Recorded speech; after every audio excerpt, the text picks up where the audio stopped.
Sometimes people are gonna judge.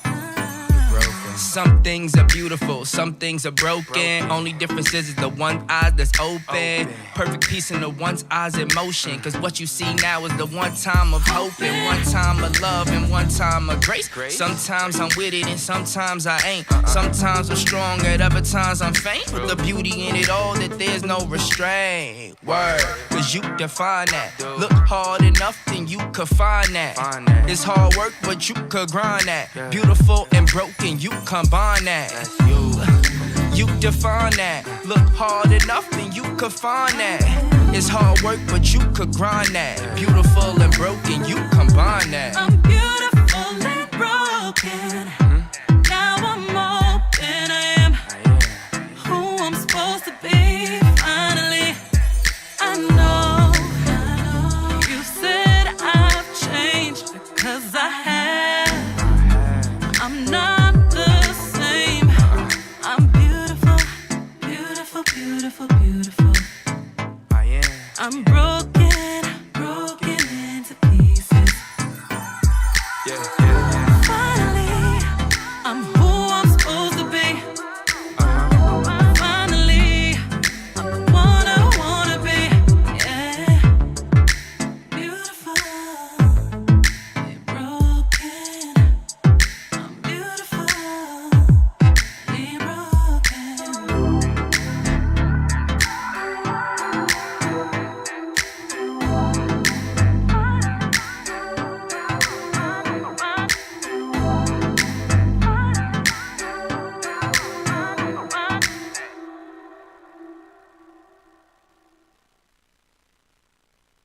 The views and opinions expressed on Beautiful Broken are those of the participants and do not necessarily reflect the official policy or position of Performer Media LLC.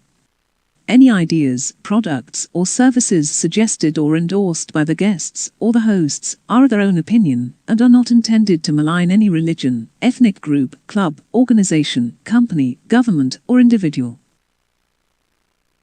We live in a world where people of all ages and body types surround us. Some of them with the most beautiful smiles. Behind most of those smiles are stories you can't even imagine. You have support all around you, even from those people that you might not even know.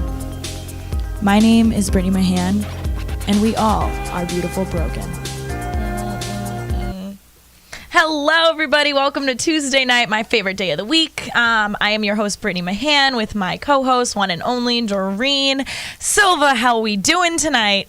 I'm doing good. How are you? I am way better, honestly. I'm not going to lie to you guys. I had a day and I was really angry, but like now I'm happy. So it's great how our emotions just kind of fluctuate with like what we decide to do with our day. So you were angry? I was angry. But before we're angry, let's give us some shout outs. First off, Bianca, thank you for noticing our fabulous new song.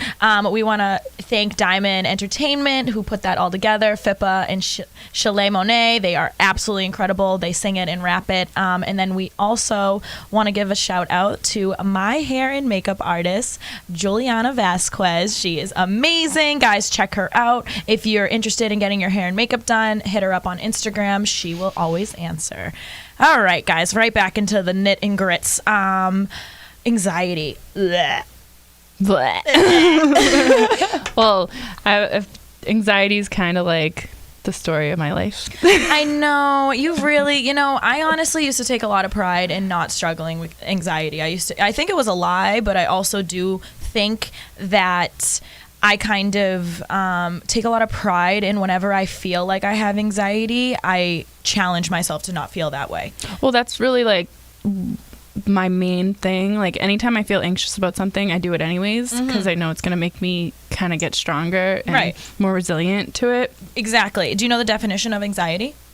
I know it's the fear of the unknown. Yes. So on dictionary.com, everybody, it's the desire to do something typically accompanied to unease.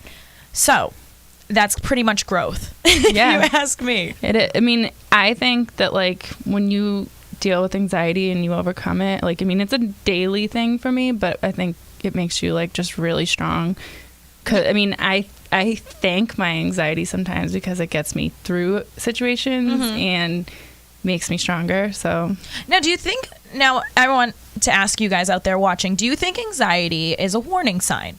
Do you think when you feel anxiety, is it something that should prevent you from taking action? Or do you think it's a lie and you should push yourself forward? Please comment.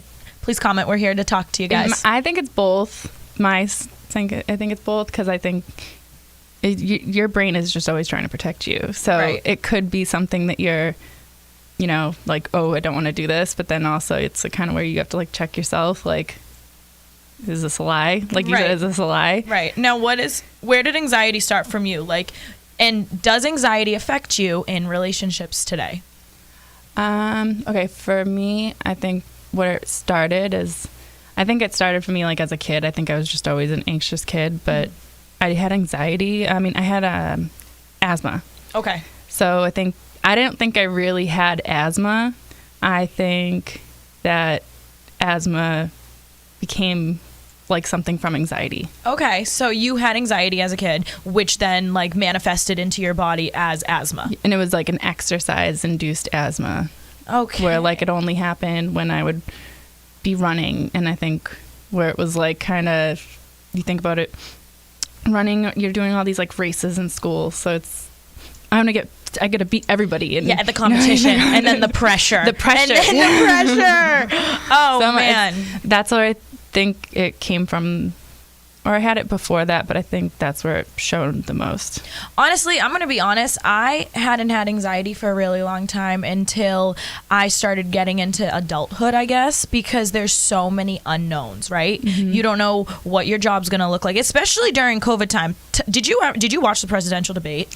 I'm shook. I think I get enough from it from my Facebook feed that I avoid watching it at all. They literally were it was like the vice presidential debate was better because women were putting them in check. There was one moment where the woman looks at, I'm going to butcher their names, this is terrible, and she's like, I'm speaking. And then he kind of was like, okay, but with the other two, they weren't doing that at all. So it was just, and I think that my point of even mentioning that is I think that fuels anxiety, especially in America. Oh yeah, I think everybody's got a little bit of anxiety, and especially like you said, right now during these times, 2020 has been, it's like anxiety driven. Like it's like, how much can y'all freak out and then try to stay calm? And even like, I know we're talking about anxiety, but depression is at like an all-time high right now. Right. Which so I have a story for you about anxiety. Okay, so I have an interesting friend who likes to pop in and out of my life.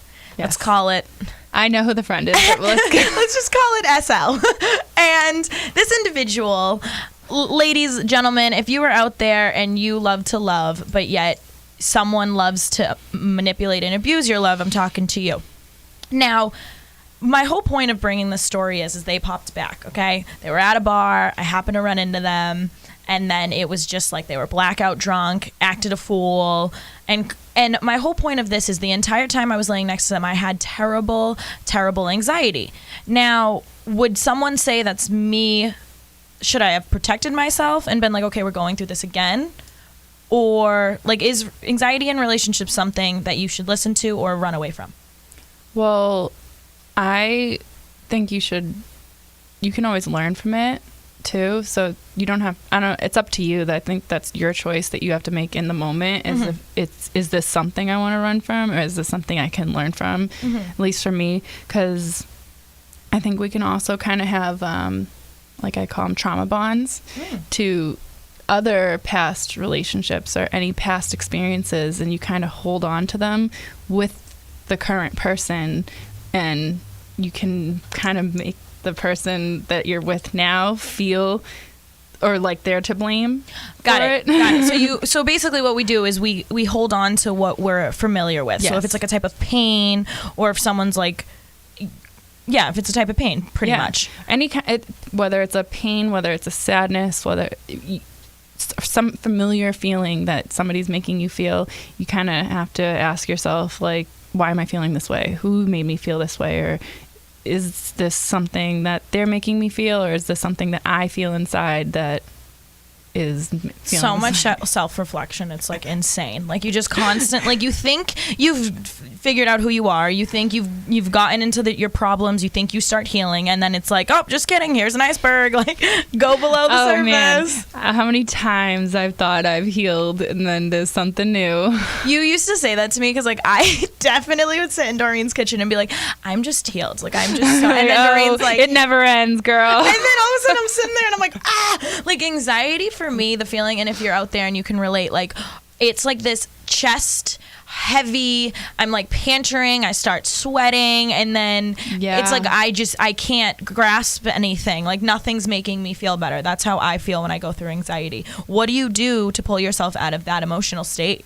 Breath work for me is like a savior for me. I have a few different breathing techniques that I do, but every single time I just have to stop, focus on my breathing, and it like saves me every time, because once you're focusing on your breath, you kind of can't think all those thoughts that you're thinking of. And I also tell myself that not all my thoughts are real. You don't have to believe every thought you think. Right. Isn't that the hard separated? Everyone, we are giving away a call today. If you call this number at when I say call in, and when you do call in at 781-347-2210, you have a chance to win a 30-minute, a 30-minute virtual magic show, or a 50% off a DJ event if you're looking for a DJ at any event. This is our main man, Jammin' Wizard, Magic Mike. He is absolutely incredible. He's one of our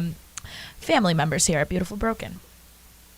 All right, everybody, we are going to go to a commercial break, and when we come back, we will bring in our anxiety expert, neuroscientist, James Hamet. He will tell you all about what happens to your body when you're going through anxiety and how to handle it probably a little bit better than me and Doreen just tried. We'll see you soon.